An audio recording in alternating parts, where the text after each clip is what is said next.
मी बनवणार आहे पनीर मसाला. मी बघा पनीरचे छोटे छोटे काप करून त्याला अर्धे फ्राय करून घेतले आहे.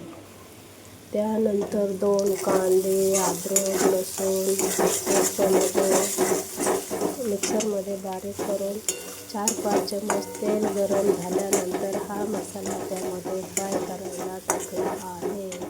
त्यात दालचिनी आणि तेजपत्ता टाकलेला आहे फोडणी देताना. हा मसाला बघा तेल सोडले आहे मसाल्याने, तो फ्राय झाला आहे. लसण्याला सुद्धा चिटकत नाही. त्यानंतर 1 चमच धना पावडर, 1 चमच धना पावडर, बेडगे मसाले 1 चमच, 1 ते 1.5 चमच तुमच्या तिखटाच्या नंतर गरम मसाला अर्धा चमच, धना पावडर 1.5 चमच टाकले आहे.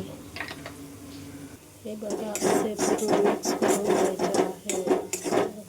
कलर मसाल्याला टेस्ट येणार आहे. आणि हळद हे अर्धा चमच टाकायची आहे. त्यानंतर 1 चमच मी कांदा लसूण मसाला टाकलेला आहे.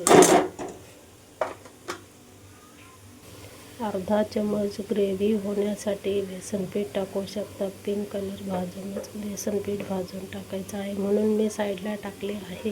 हे बघा बेसन पीठ भाजले गेले आहे.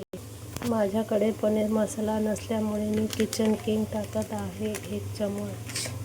मध्ये आता पाणी टाकायचे आहे. पाणी गरम करूनच टाकायचे. हे बघा मी गरम पाणी टाकले आहे. मी 200 ग्राम पनीर घेतले आहे. याला उकळी आल्यानंतर मी पनीर टाकणार आहे.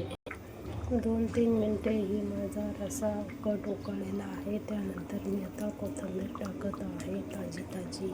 जसे पनीर ठेवत असते ते असे कापून बारीक तुकडे करून टाकते, त्याने आणखी टेस्ट भारी येते. त्यानंतर आता आपण पनीर टाकणार आहोत.